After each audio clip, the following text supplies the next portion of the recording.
Welcome, everybody, to another daily plan, this one for the week ahead. I'm your boss, Joe Boss. And I went through the outlooks today, and the outlooks are pretty much in line with what I expected. Got a few little extra tidbits.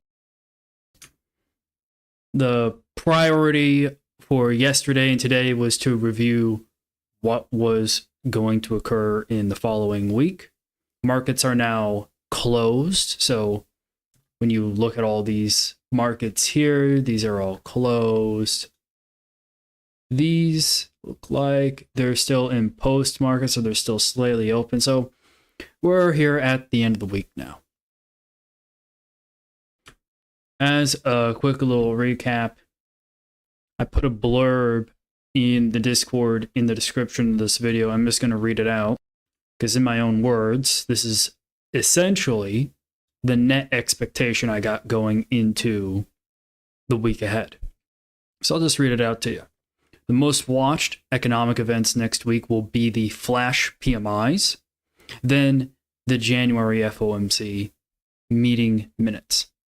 The Flash PMIs specifically, if they print improving values, and there's risk that they surprise higher, apparently, can continue moving risk on assets positively into the end of next week, early into the following week.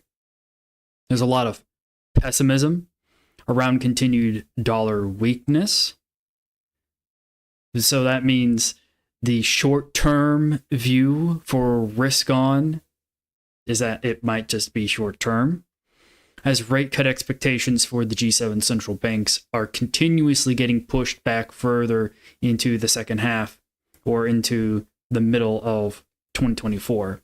Every other day we look at some news or some new economic events. The pricing for future rate cut expectations keep getting pushed out into the future. Specifically, I saw mentioned in one of these outlooks hawkish dot plot expectations around the Fed's summary of economic projections report in the March meeting. That just means that when they survey all of the people at the Fed for where they think the rates are going to be for 2024 and 2025, the hawkish interpretation is not that there's going to be rate hikes, but that the dispersion from the last summary of economic projections we had for 2024, there was some people expecting we'd have, 4 or slightly low than 4% cash rate. The hawkish expectation is that more of those dot plots are going to be in the middle of the 4% cash rate range, essentially the 3 to 5 cut range. While the short-term trajectory for risk assets looks optimistic going into the end of February, it does not look like that will be the prevailing trend into March at this point. And going into the week ahead, we'll go ahead and take that to heart. And I'll give this little snippet here. When you hear people give their expectations for the week ahead, but then they say, well, I don't think, the dollar's bearish at this point, they're essentially talking about a pullback. When it comes down to interpreting other people's expectations, when you go and you read outlooks, when you go and listen to professionals, when you go to your financial advisor, they may say stuff like, well, the dollar is bullish, but right now we might want to hedge against some downside. So tactically, we're going to have this short position on dollar. It's important to understand the different horizons, the different return expectations over different time horizons. And that's where a lot of people can get fumbled up when it comes to reading and interpreting other people's market expectations. So I'm just clarifying that. For us into the week ahead, I'm going to go with the bearish dollar expectation. So I'm expecting next week to close bearish on the dollar. And I usually like to start off with the dollar instead of the S&P, instead of the NASDAQ, instead of oil, all these other things, because typically the dollar is going to be the key asset to watch for risk on, risk off regimes. When the dollar is getting stronger, don't get me wrong, that can mean that the rest of the world is underperforming to the rest of the United States, just to the United States, or that the rest of the world is fleeing to safety. It's important to understand, maybe go and look this up, the dollar smile concept. There's actually an exceptionally well-written article that I have in the Discord, and if anyone wants me to send them that, I'll go ahead and ping them the message that I have pinned in one of the resources chat in the Discord on the dollar smile theory. It's particularly important, when at least when it comes down to FX and interpreting dollar effects on other assets. So let's go into our expectations for the week ahead here using some of these trading tools. So first, we're going to look at our closing expectations for the week ahead. And that does look better than I originally expected. Yeah, that does not look terribly bearish. Yeah. We probably want to load more historical data, though. Let's go ahead, switch this auto time frame off. That was loading 16 years of data. This is now loading 34 years of data for the week ahead. And yeah, I can now start to see, okay, you do see a lot of your closes around, call it 104, the high 103s next week. Essentially call it 104. But then there's this spot here, call it the high 104s, 105, where you find quite a bit of your closes. So we have a seasonally, a bimodal outlook where you have a cluster of closes for next week here, and a cluster of closes for next week around here. So this would be your bearish regime, this would be your bullish regime. And considering we're setting an expectation for a bearish regime, I'll go ahead and select that as my expectation for where we'll end up closing.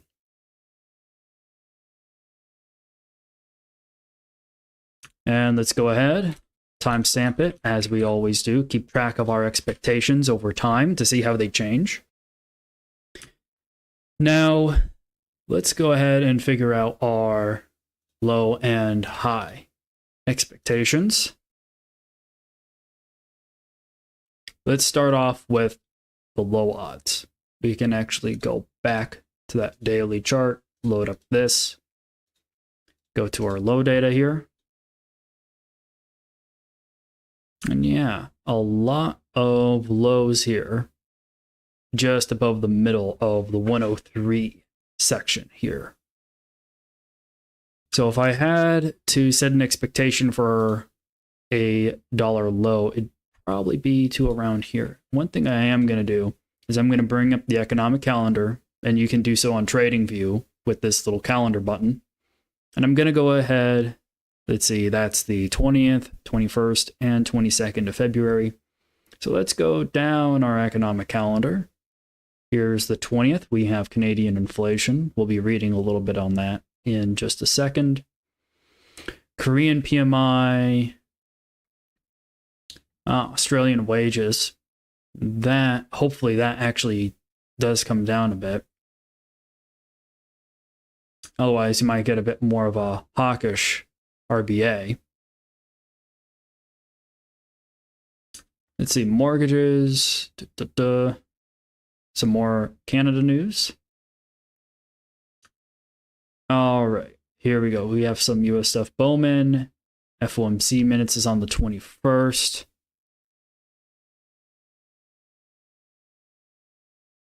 Yeah, so I'm not particularly strong on super volatile moves over maybe the first 24, 48 hours.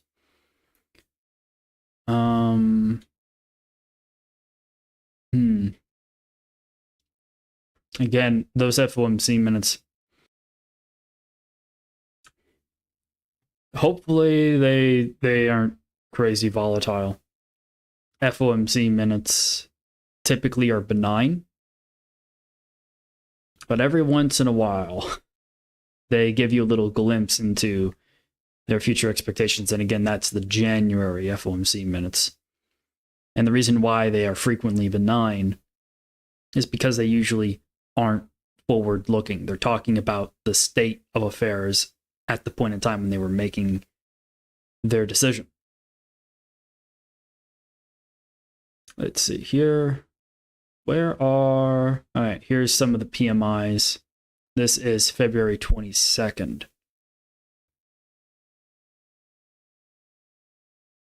Okay.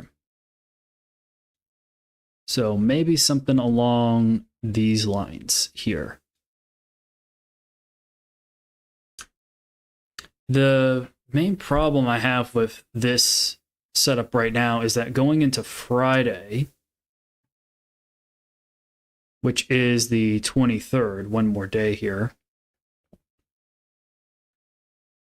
we should be seeing, yep, IFO. Looks like the PMI economic events aren't showing up here. The Flash PMIs are not listed here. Maybe they're a little earlier on here. Yeah, I'm not seeing the Flash PMIs here on the TradingView economic calendar. That's not cool. Well, I can always go ahead and pull up the economic here real quick.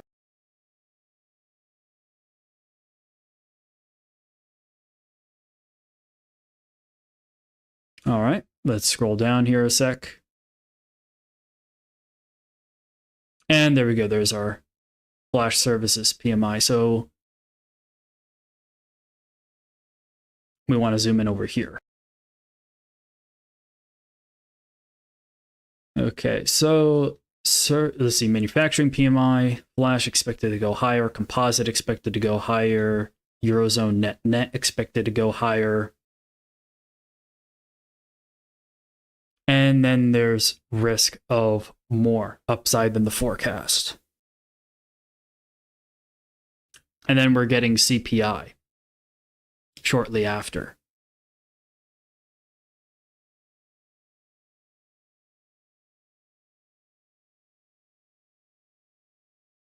Yeah, Friday is going to be an especially volatile day. And that's going to make figuring out where the close is on the harder side to set expectations on.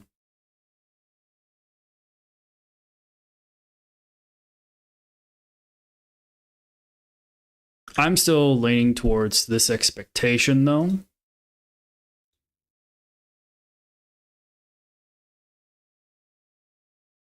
Of down and then up into the close. But then again, this is just nominal based off the odds that I'm getting here. Let's go ahead and look at our closing odds for the week using ranges. And those are a bit optimistic.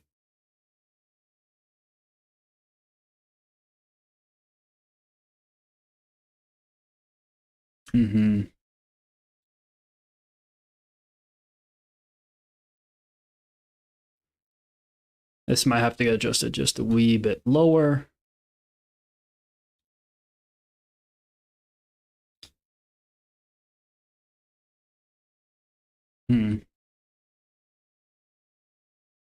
Will dollar close close to 104 next week? Again, it's going to depend on how the rest of the world performs.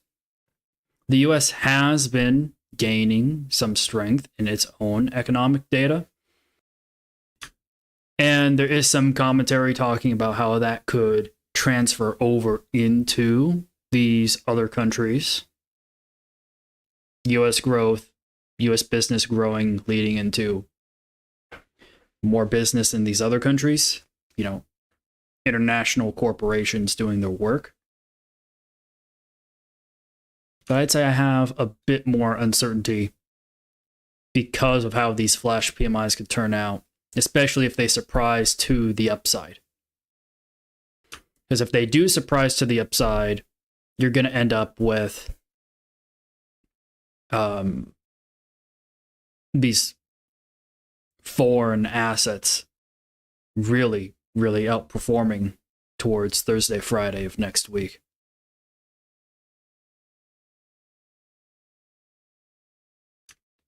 Yeah, so I'd say there's definitely going to be some more risk next week than I'm able to kind of pick out and decipher from these indicators at the moment.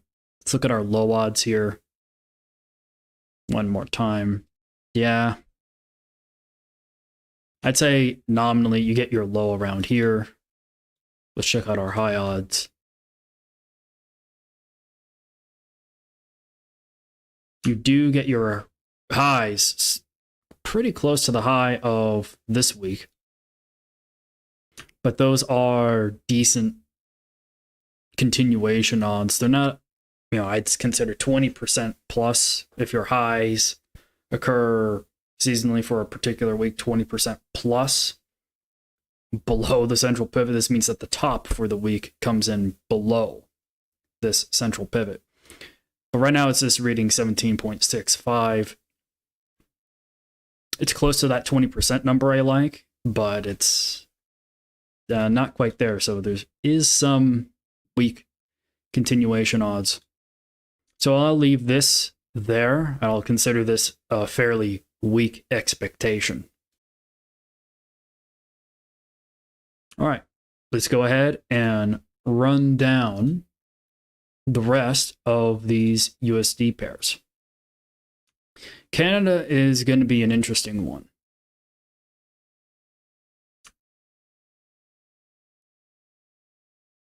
And I believe specifically if I bring this up and I Control F for Canada,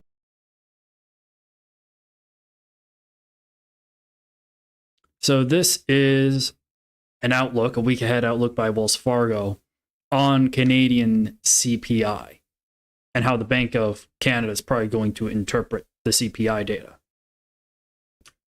For the January CPI, which comes out next Tuesday, market participants will be watching for whether there are any hints of decelerating inflation pressures, which could hasten the Bank of Canada rate cuts. So against this backdrop, this is just some background. We don't expect the Bank of Canada to be in a rush to lower its interest rates, and our view remains that the central bank won't deliver any 25 basis point rate cut until the June monetary policy announcement. So with that in mind, and looking at these odds, it also looks like the yield spreads here on the daily are improving. The long run lag here is keeping some pressure on this bullishness, but you can see it is transitioning into more bullishness on the USD side of things here, as the rate cut expectations for the United States also get pushed forward into the future. So finding a low might be a bit tricky. I'll just go ahead and set a nominal expectation for the low of next week somewhere around here.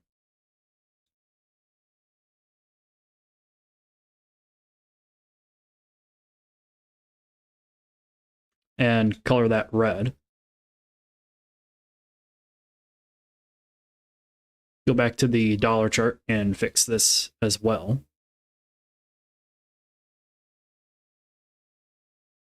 Keep track of your expectations, folks. See if you're right or wrong, and how frequently you are. And yeah, I am expecting some sort of jump either to here or to here. And it looks like that is going to end up being the spot.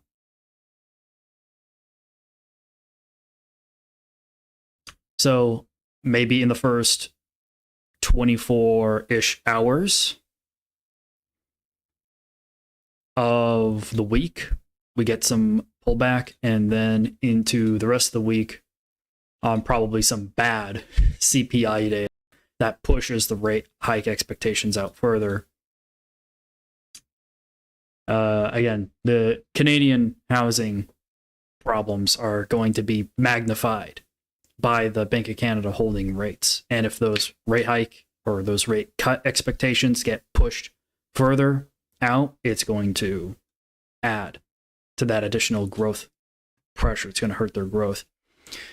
Let's go ahead and look at our closing odds here based off the seasonal odds. Yeah, so probably somewhere up there.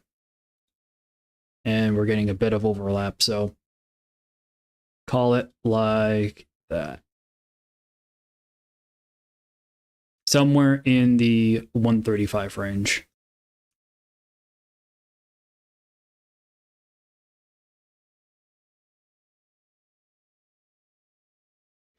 All right, next one, New Zealand. New Zealand really exceeded my expectations going into the end of this week. Glad I set my expectations more positively once we came down here.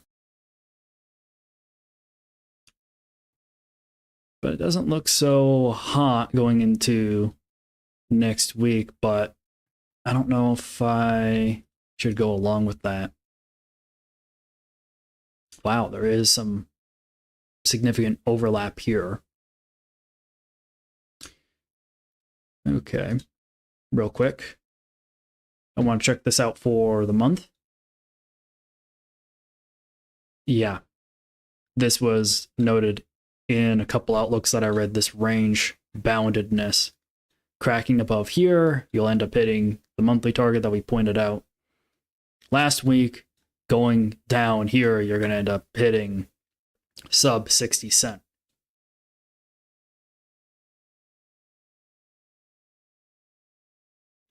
So let's look at our low odds and look at our high odds. Start with the high odds.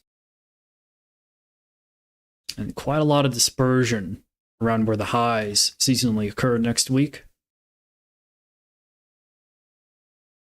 See if there's any overlap here. So right around here, quite a lot of highs. This is the nominal expectation.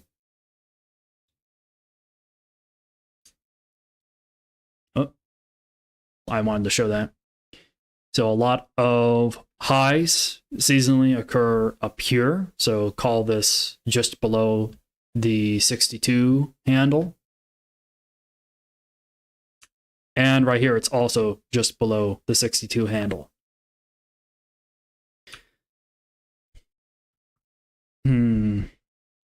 Again, a lot of the bullishness for the New Zealand dollar comes down to expectations that they're actually going to lean into a rate hike. Westpac today just removed their expectations for a rate hike. They think that they're going to stay on hold for the rest of the year. They have a meeting. The RBNZ has a meeting in a week or two, I think. So,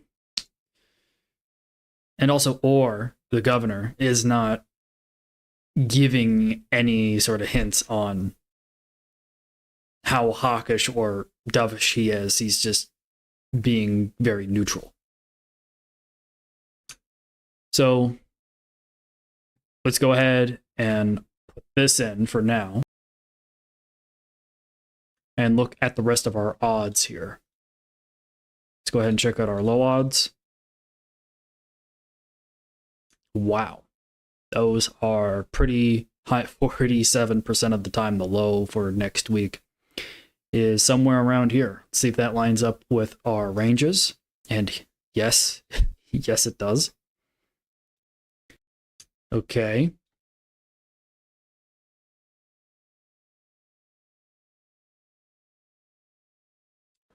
I don't know. Let's go ahead and check out the yield spreads here on the daily.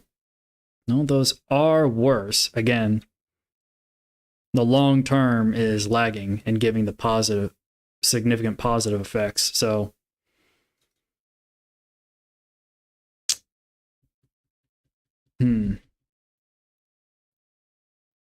what to do? What to do?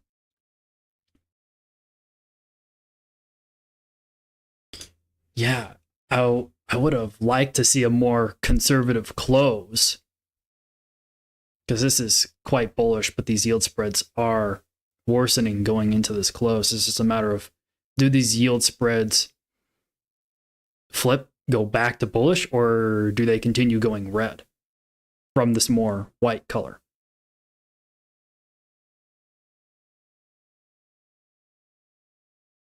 So real quick, slap both of these on.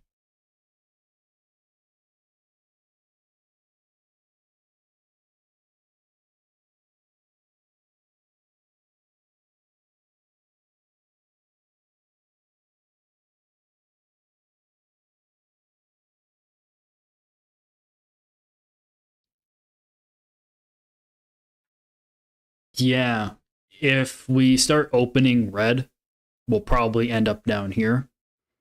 And if we continue printing green over the first, call it 36 hours, we'll probably end up here.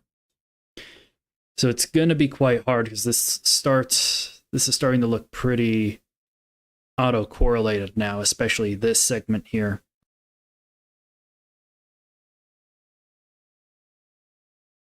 I'll go ahead and go with the higher odd setup, which is for the bearish expectation.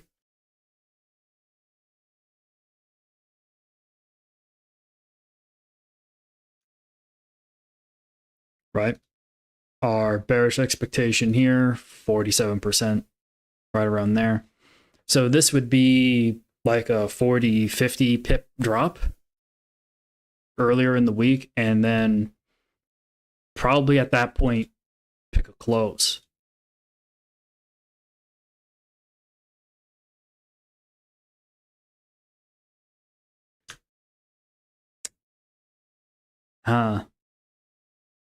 Well, we got one more tool up our sleeve here. We got seasonal forecasts. So we can go ahead and look at that.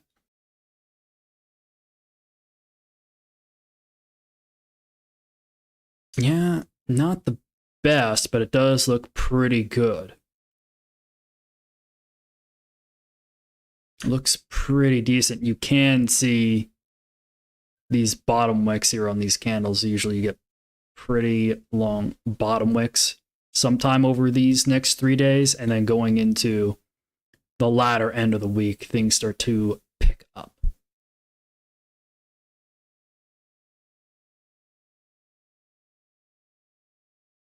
So we'll go with this. We'll go with this low here, and then set our expectation for reaching a high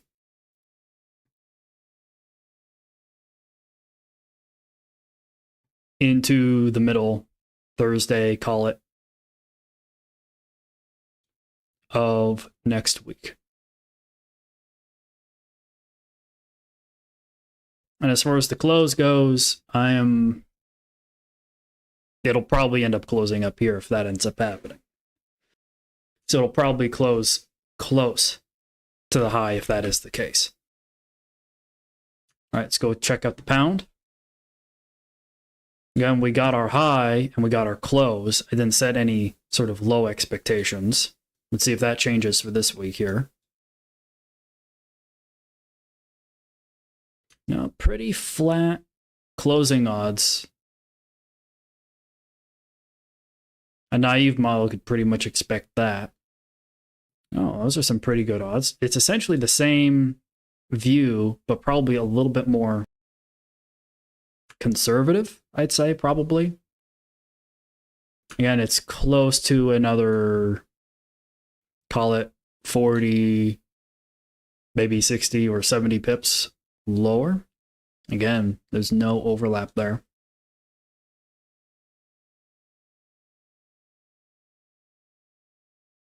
So let's see, what about here?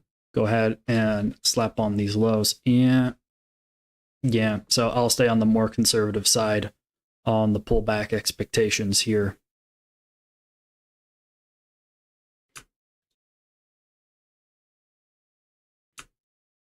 And then going into the high odds. Whoa, those are very dispersed. Those are quite uniform looking. So if I do set an expectation for upside, any upside expectation can easily get beat.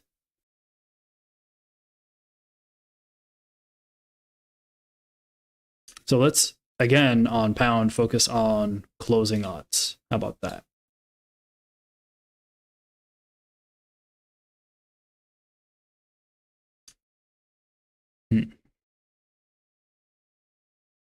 Maybe something along these lines here.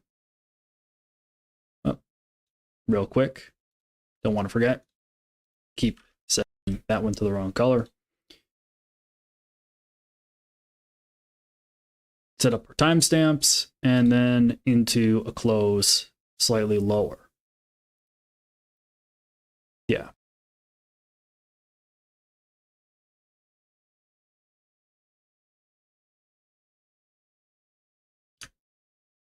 All right, I feel pretty comfortable about that one. But this upside expectation here can easily go a tad higher.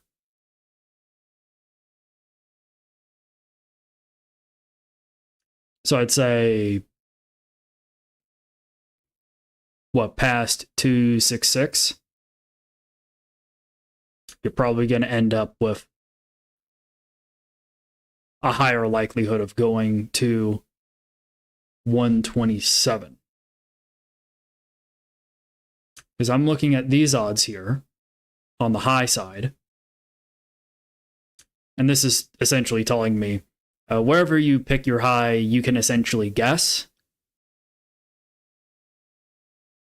So going past here, maybe it's here, maybe it's a bit higher.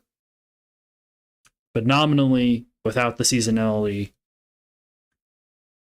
going past here leads me to think we'll end up getting our high around 127 if we do get that surprise in the expectation. All right. And the pound, no, now we're done with the pound. Now for the Aussie dollar, it lined up fairly well with the expectations. Again, all of the closing odds, we completely rebounded going into the close on a lot of these assets. But that doesn't look, whoa, those are some pretty gnarly negative yield spreads there. Let's go ahead real quick, check out our odds for the week. Want to pull them up for the month. Yeah, it's probably the low for the month.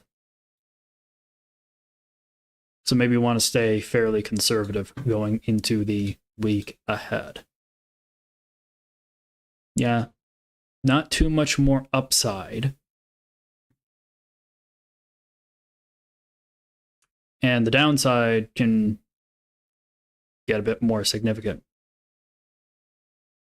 Just check out our closing odds. And we find a bit of our closes here, a bit of our closes here, and then during particularly bad events down here. I know Westpac says multi-week they're expecting sub 64, but I don't think that's going to be next week.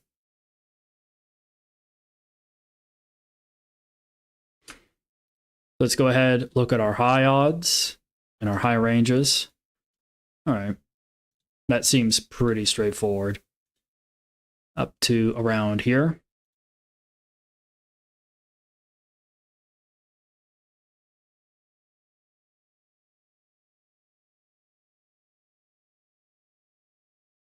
And then on the low side, probably not too far into that spot.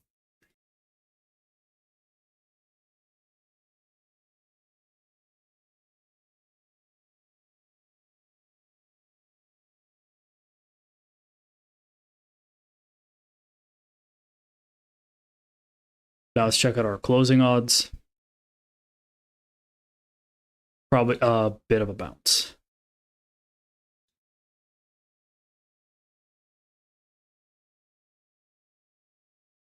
So similar view as last week. We'll see how this one plays out again. All right, Euro. Now, Euro didn't follow the exact prices I thought we were going to hit going into this particular week, but we still had our down move, just a significant magnitude move down here. And then at this point, we did start moving up. But again, the magnitude, the prices of these expectations were wrong, but the net timing of when I thought we were going to get down moves, when we were going to get up moves, when we were going to get close, and we did close generally in the margin of error of where I expected us to close. But how we got there was significantly more volatile than I expected. And looking at the closes for next week, it is choppy. That is some, those are some choppy odds for next week. So let's go ahead, look at our low odds here. Considerably more bullish on the continuation side of things. So this 23.81% above the weekly central pivot leads me to think that there's more bullish, there's a more likely chance of bullish continuation right off the bat from the week, right off the beginning of the week. So let's now check out our high odds. And it does look fairly dispersed, so let's now get a more pinpoint view. Yeah, again, this is going to be a bit choppy because remember, we have to watch these PMIs going into the close of the week. So the end of this week is the 22nd, the 23rd. And if you go down your calendar, 22nd, 23rd, you're getting all these PMIs. You're getting some inflation data coming out. And depending on how this data comes out, will significantly impact, in my view, where we're going to end up closing on the week.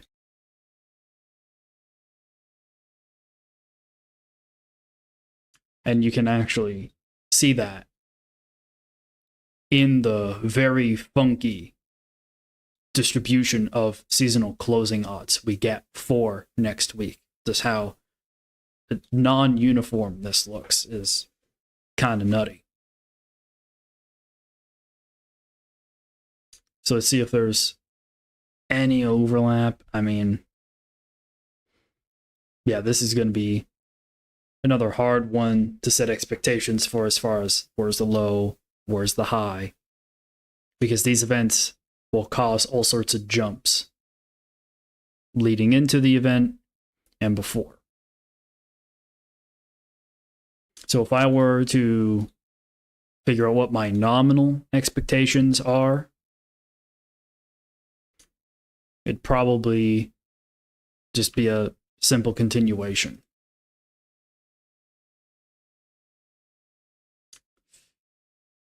Yeah, it's going to be hard to figure out exactly where this thing might top out on the week, especially if those PMIs come out higher. But that seems fairly reasonable to me. On the upside, might take a couple of days to get there. And probably to drive this point, we can pull up the seasonal forecasts and look at this day by day. Again, those yield spreads are not looking particularly great you only get 3 data points on this 21st trading day. And you can see you do get some bullish expected value going into the first few days, but this, yeah, that 14th, yeah, that 20th of February is quite bearish. You do have some quite strong wick action on these trading days. Yeah. Not a whole lot of good seasonal information there.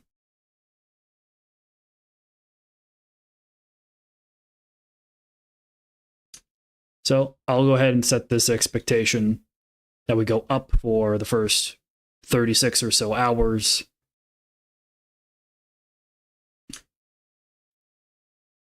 And I'm not too sure after that what to expect.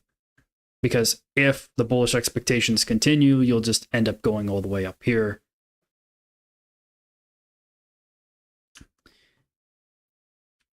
Yeah, that's not going to be super straightforward.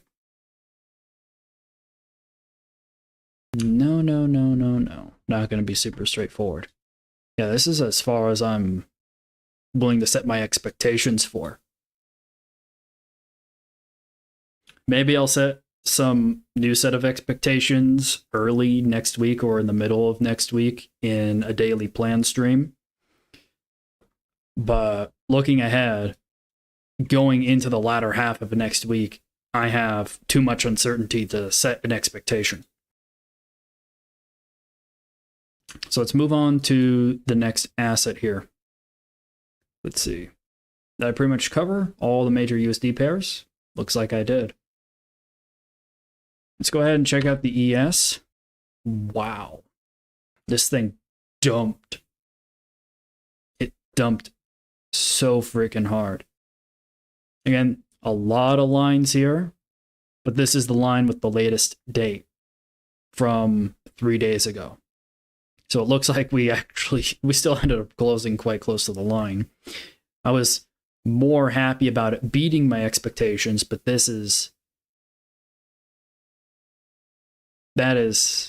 sucks. That sucks. Okay, let's go ahead. Look at our highs for next week. They look pretty capped below the 50-80 mark.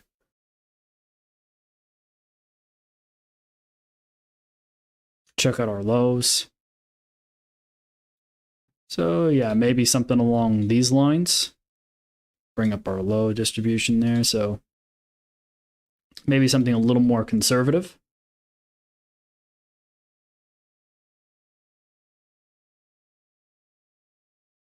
And then on the high side, something like that.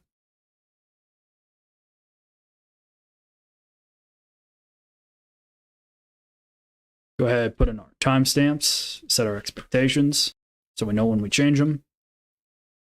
Now let's check out our closing odds. Yeah, probably just sideways, maybe a little bit of downwards drift.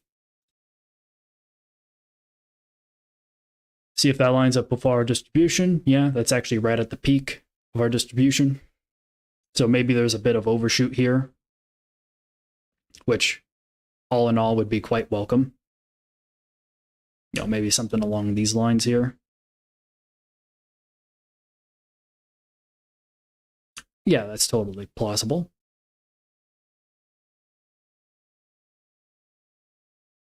All right. Well, I got Bitcoin there, but first I want to do NQ. Oh. Would have been more happy if it closed closer to the center of this box, but I'm just going to be happy that it's in the box, right? And one of the reasons I never am quite happy about near misses is that if this thing is a little bit past it or right at the edge of the box, it's essentially going to be within the margin of error of just expecting your close at this small zone anyway, so near misses are not a good expectation to have. Anyways, let's go ahead and look at our likely lows for next week over the last 24 years of data that we got.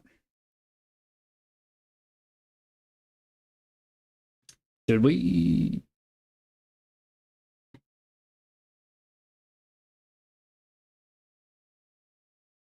Is my internet out or something?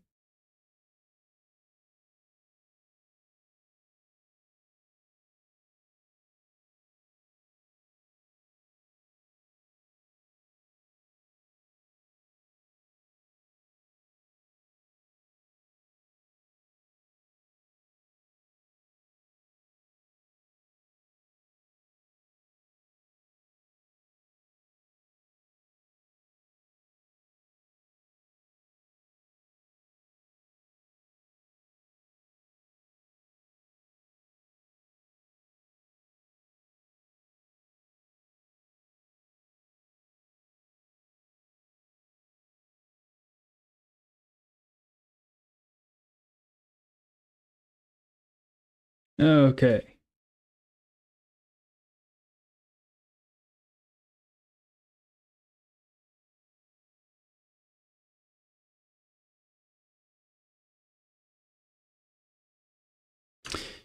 Okay, not exactly sure what happened there, but it seems like my internet went out for like a minute or something. Can you guys let me know what was the last thing you heard before I did my cutoff?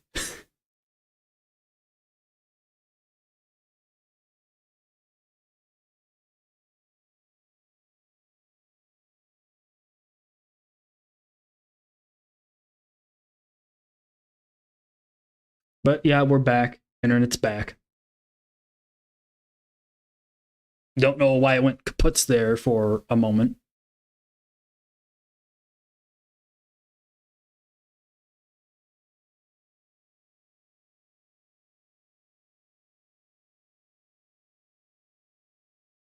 Oh, and now the stream's got a big old lag spike on it. Tracking down some odd DeFi and stuff.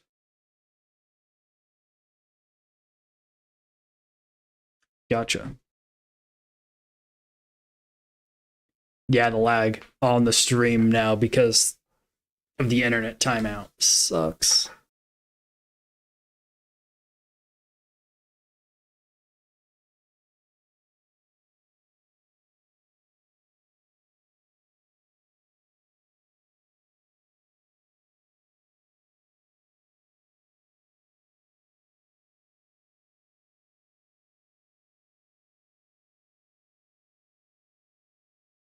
Okay. Yeah, just had to refresh my YouTube studio to see the chat. All right, we're all good. We're all set. Okay, so let's continue. So looking at these lows, they're all quite uniform. The dispersion's quite high here. Not quite happy about that, to be frank, when trying to set expectations for next week.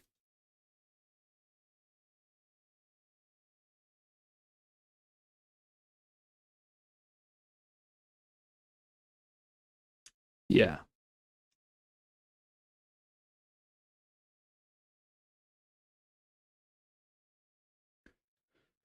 So let's go with something fairly conservative.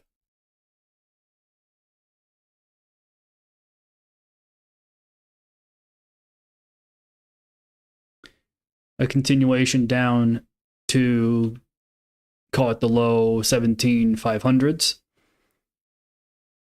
And then bouncing off that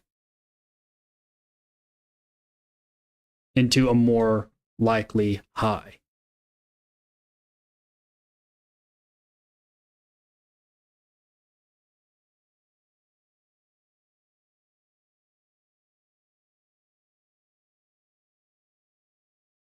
And I can hide this so then you can see, okay, 30% of the time you're getting your high next week just under or around the 18K level. And most of your highs are also just below that 18K level. So let's go with this as our nominal expectation for where the low and the high are next week.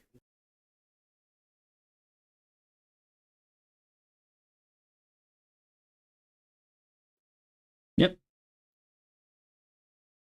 Yeah, the stream chat's lagging quite a bit. I'm only getting your message now. JQ about doing NQ before BTC. And then going into the close, let's look at our closing odds. Wow, these are a bit more conservative, frankly. These are a bit more bullish. So let's review those high odds one more time.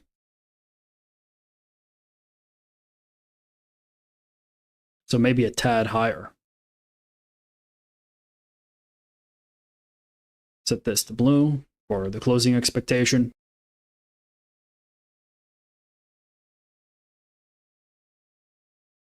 Yep, that's fine. That lines up.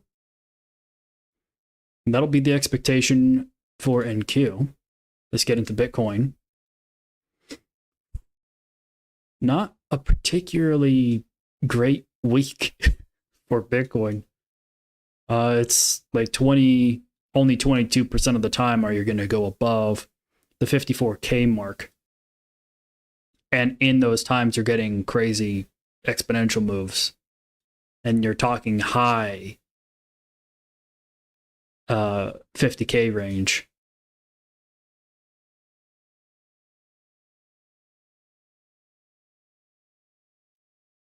Let's go ahead and check out our low odds here. All right. Also pretty conservative on the low odds. But I'm willing to do something like this.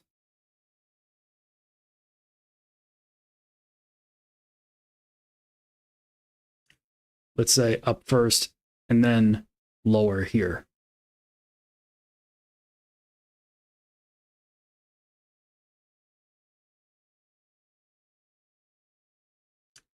Check out our closing odds.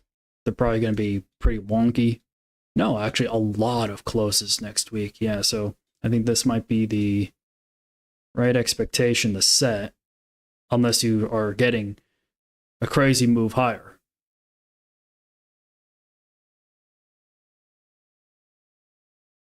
So I haven't been right on my expectations so far on Bitcoin. I didn't set an expectation in the middle of this week because very clearly Bitcoin was moving against these expectations. Don't get me wrong. This was up. This is wrong, straight up. But net into next week, given the current information, this is what I'm expecting on Bitcoin. Let's check out crude. And it looks like crude closed pretty much exactly where I expected it to this week. Yeah, we had our up move initially. I thought we were going to get some down a day later. That didn't happen. But even with this wrong expectation, I said, well, the close is still likely going to end up here. So even though this expectation is wrong, this older one was correct. And these were both of these were made on the 9th. So yeah, contingency expectations. And going into next week, it is just more bullishness for oil.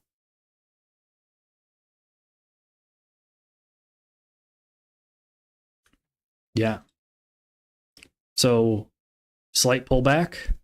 Again, close to, I'd say 20% of your probabilities are above the weekly central. So there's actually good bullish continuation odds here. So I'm just going to leave this here as a contingency on an oil pullback into the beginning of next week. Real quick. Yeah. Maybe more conservatively, like that. Pull up our high odds. Yeesh. A lot. Yeah. It's probably, it's going to be a guess if it's anywhere below 80.3, but I'm feeling like we may have to check out our monthly odds here now.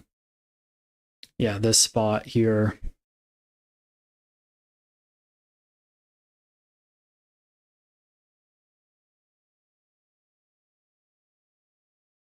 Lining up with our expectation from 3 days ago.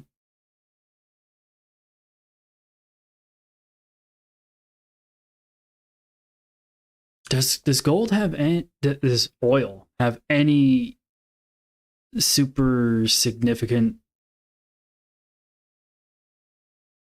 all the expectations and the outlooks that I read, they're not that bullish on oil to be expecting this for next week. So I'm gonna go with a more nominal view. You get some down and the trek higher here into this spot, and simply be open to this thing ripping your face off and going again past, I don't know, let's say, yeah, past 80.50. It's going to be a guess for the next $2 where the high is going to end up being.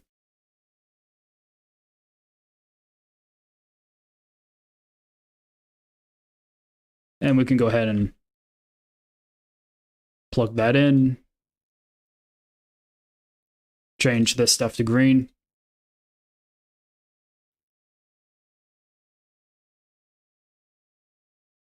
There we go. So I'll just set that line there saying, hey, you go past that, you're dealing with more significant odds of going into the 81 handle on oil next week. And then our closing odds. Again, more conservative, like so.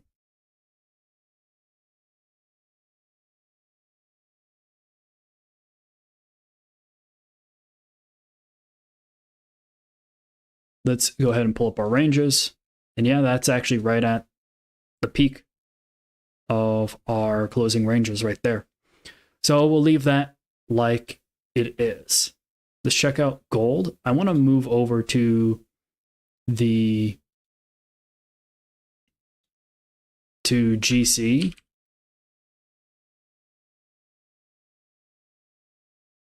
And start doing my charts on GC, but I already have this stuff here on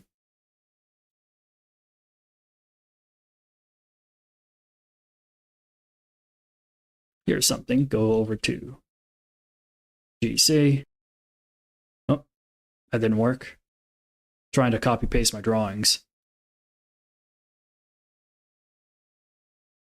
Copy and there we go. But that doesn't look right. Okay. So these drawings are a bit off because they're not going to line up exactly with the futures data. But we'll leave these as is. And I believe this is my end of month closing expectation for gold. Let's go ahead, look at gold here.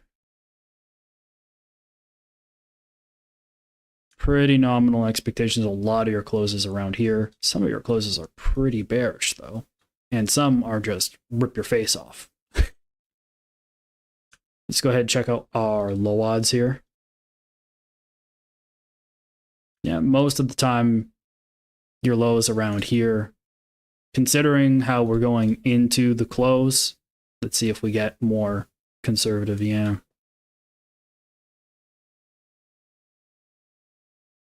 Do they look significantly different on? Yeah, it does look different. Again, the data that you use, this is 17 years of data. GC has 24 years of data, so we'll use the GC chart because it has more data for our purposes. Let's go ahead, load this up. All right. I'm going to go ahead and go with a nominal expectation here of a little bit of up.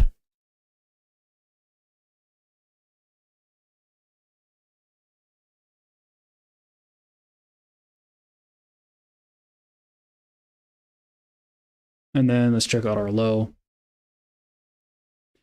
Yeah, somewhere down here.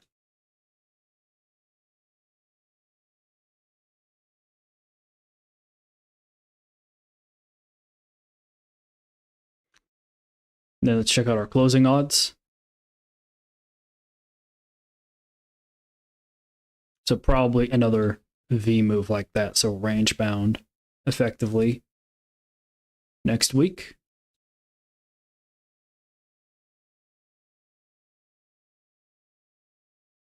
And let's go with that so far as our expectations for today on gold. So let's see here. Have I missed anything? We did Bitcoin, gold, oil, the US FX pairs. I don't know, maybe Ethereum. Ethereum only has 8 samples here, so there's not much information we can gather off that. Probably more bearish expectation going into the close here.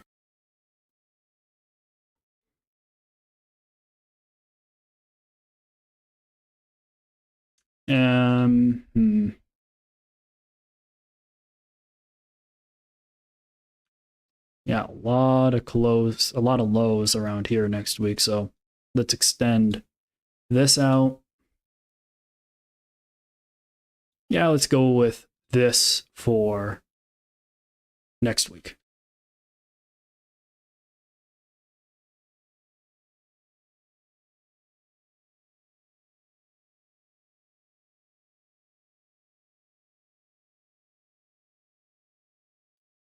Check out our highs. Yeah, maybe a bit more.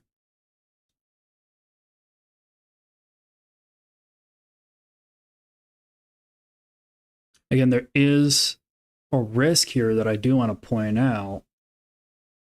A lot more highs occur around this spot here. So maybe the high is just a bit of a pullback, maybe not so much. So we'll kind of cut it right in the middle.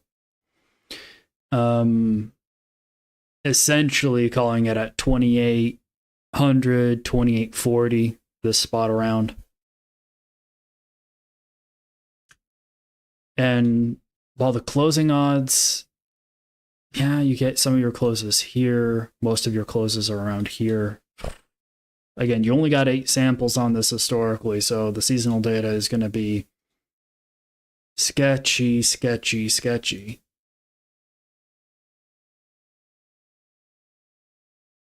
Yeah, while these two candles are green, the median net expected value is quite bearish. And again, you only have 8 years of data on this for seasonality purposes, so it's not fantastic. Yeah. Nothing super crazy about this.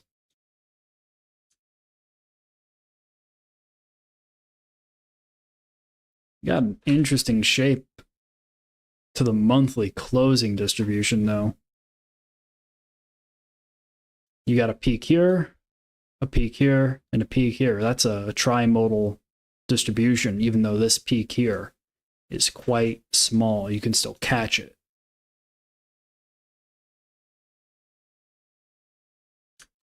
Yeah, that's interesting. So this is your flat months. These are your bullish months. These are your bearish months.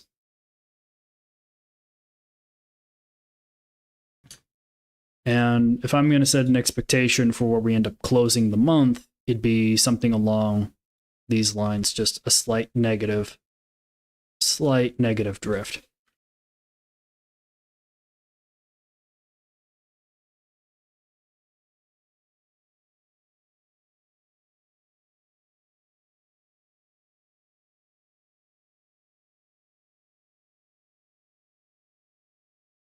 Yep, something along those lines for next week on Ethereum. And we'll put Ethereum into the rotation now of assets we go through. I would put Litecoin in there, Monero, but Ethereum, BTC, those are the two big kahunas.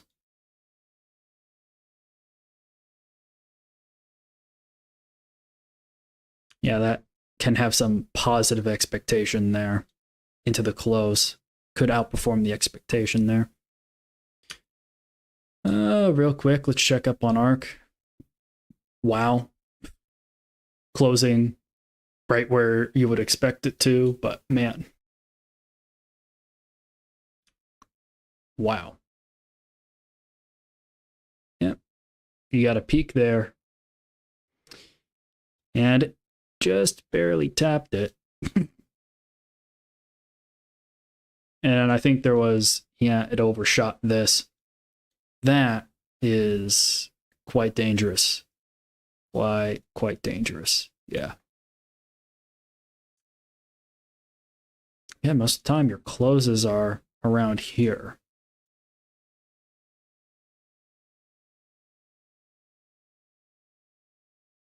Again, how much data? We only got 8 years on this, so let's not use this. How about NVIDIA? NVIDIA seems to be a hot topic.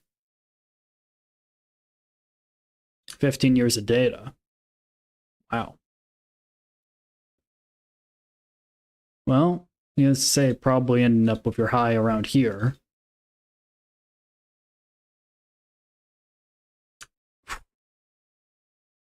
Yeah, something seems to be going wrong here. This is looking a bit funky. This doesn't look correct to me.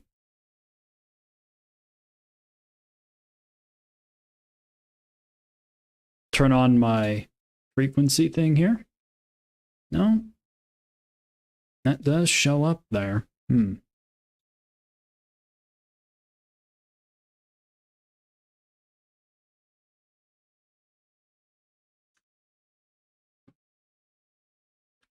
Yeah, 15 years of data, but no cigar. Again, the ranges can help out here. We actually can do this. Yeah, this is kind of the edge of where you get a lot of your highs, but again, low density of highs up here. Unless you're going for some sort of, mean reversion setup. Let's go ahead and check this out on the month.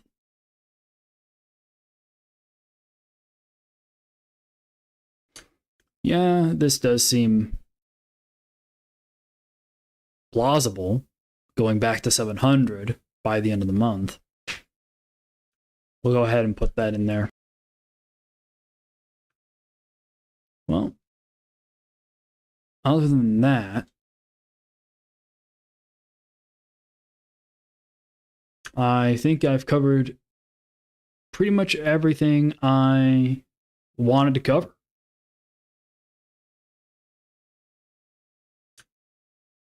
All right. So I'll go ahead and say thank you guys for watching. We'll see if these expectations hold up into the week ahead, or if we get any new information that'll cause me to change my expectations throughout the week. And with that all said and done, I'll see you guys in a bit.